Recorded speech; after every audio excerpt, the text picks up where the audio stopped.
በጣም ሲያስጨንቀኝ የነበረውን ነገር እንዴት ወደ ስኬት እንደለወጥኩኝ ማወቅ ትፈልጋላችሁ? ልጄ 3 ዓመት ከግማሽ ያክል ቤት ውስጥ ቁጭ ብዬ ነው ያሳደግኩት። እኔ መስራት ስፈልግ እሱንም ዴኬር ማስገባት ስለፈለኩኝ ሁለታችንም አንድ ዴኬር ውስጥ ገባን ማለት ነው። እና እኔም ስሰራ እዛ እሱም ሲማር እዛው ሲያሳልፍ የመገናኘቱ ጊዜ ነበረን ማለት ነው። እና ብዙም አልተራራቅንም ነበረ። ከዛም በኋላ ግን ልጄ ፕሪኬ ሲገባ እኔ ከምሰራበት ሌላ ቦታ ሄደ ማለት ነው። እና መራራቅ መጣ። እሱም ፉል ታይም ተማሪ ነው። ያው ፕሪኬ እንደምታውቁት 6 ሰዓት ተኩል ነው የሚማሩት በእኛ ካውንቲ። እኔ ደግሞ ፉል ታይም ሰራተኛ ነበርኩኝ። 8 ሰዓት ሰርቼ 1 ሰዓት ብሬክ ስወስድ 9 ሰዓት ከዛ ደግሞ ስሄድ ስመጣ ወደ 10 ሰዓት በቀን ውስጥ እንለያያለን ማለት ነው። እና የሁሉ ጊዜ ጥያቄው ማማ መች ነው የምትመጪው ነበረ። ፉል ታይም ሰራተኛ ሲሆን ቤት ውስጥ ያለው ስትረስ ጠዋት በስነ ስርዓት ቁጭ ብለን ቁርሳችንን በልተን አናውቅም። እሱንም አጨናንቄው እኔም ስራዬ ልገባ እሱንም አድርሼው በቃ በጣም ነበረ ተጨናንቄ ወደ ስራ የምሄደው ማለት ነው።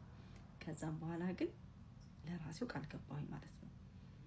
አንተ ኪንደርጋርተን ስትገባ አፍተር ኬር ማትገባ፣ እኔም ደግሞ ፓርታይም እየሰራሁኝ እንደማሳድገው ለራሴ ቃል ገባሁኝ ማለት ነው። እዚህ ቢዝነስ ውስጥ እንዳጋጣሚ ተቀላቀልኩኝ። እንደምፈልገው ፓርታይም ስራ ጀመርኩኝ ማለት ነው። ፉል ታይም ሰራተኛ በነበርኩ ጊዜ ሁሉ ጊዜ የሚታየኝ የሌለኝ ነገር ነበረ። ጠዋት መበሳጨት፣ ይሄ የለኝም ብዬ ማማረር ነበረ።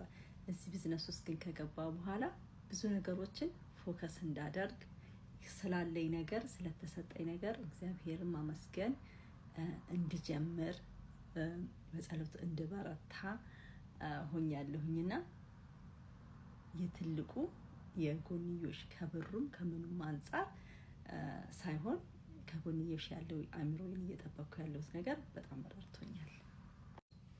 በአሁኑ ሰዓት ቢዝነሴን በጎን እየሰራሁኝ ልጄም አፍተር ኬር ሳይገባ እኔም ደግሞ ፓርታይም እየሰራሁኝ ቢዝነሴንም ከጎን ቢልድ እያደረኩኝ እያሳደግኩኝ እገኛለሁ ማለት ነው።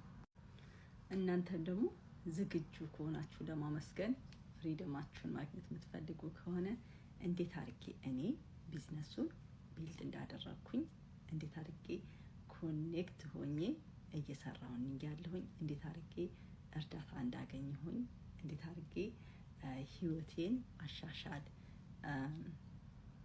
ፍሪደሜን ማወጅ እንደቻልኩኝ